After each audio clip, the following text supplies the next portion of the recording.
Hemos comentado que cuando hacemos una auditoría interna hemos de realizar un informe con los resultados de esa auditoría. Estamos viendo en este tema el- las características que ha de cumplir ese informe y el contenido que puede tener.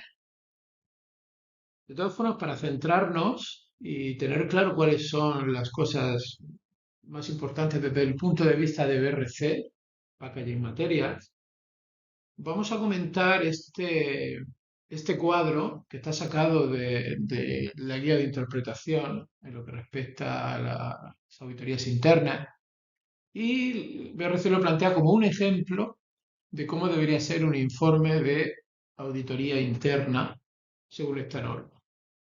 Para que si nosotros tengamos claro cuando vayamos a hacer nuestros informes, eh, qué es lo que como mínimo debe incluir ese informe. Bueno, pues La, bueno, aquí vemos, por un lado, definimos el requisito, el área que estamos auditando, la fecha, quién es el auditor, y luego vemos que hay tres columnas. En una de ellas definimos el requisito de BRC. Entonces, bueno, pues, ¿cuál es el requisito que estamos auditando? Y luego, dentro de lo que es el establecimiento, el centro que estamos auditando, cuáles son los criterios de auditoría de la propia organización, procedimientos, instrucciones relacionados con el requisito de norma que estamos auditando. Si estamos auditando, por ejemplo, el proceso de compra, pues aquí indicaríamos el que dice la norma respecto al tema de las compras y aquí pues cuál es la política, cuáles son los procedimientos, cuáles son la metodología para gestionar el proceso de compra de la empresa. Aquí definiríamos los documentos relacionados con ese proceso.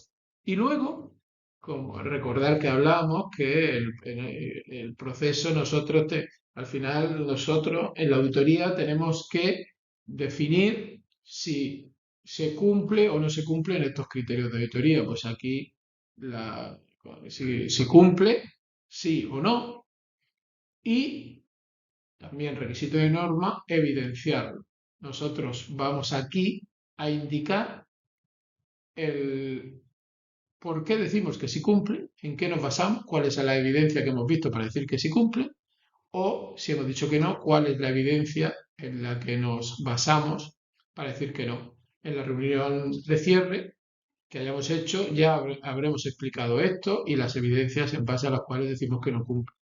¿Vale? Pues aquí tenéis un ejemplo en el cual pues se incluye lo que BRC considera que se tiene que incluir en ese informe. Ahí esto también está sacado de la guía de interpretación, lo veremos ahora en un vídeo dentro de este tema, de estos incumplimientos que hemos identificado. La norma también nos pide que hemos de establecer un plan de acción, definir cuál es la no conformidad, el incumplimiento que hemos identificado, qué vamos a hacer, quién lo va a hacer, planificación, bueno, un plan de acción. Esto también nos lo pone la guía interpretativa como un ejemplo, ¿vale? Y como un requisito dentro de la auditoría interna. Más adelante hablaremos sobre planes de acción y las acciones correctivas.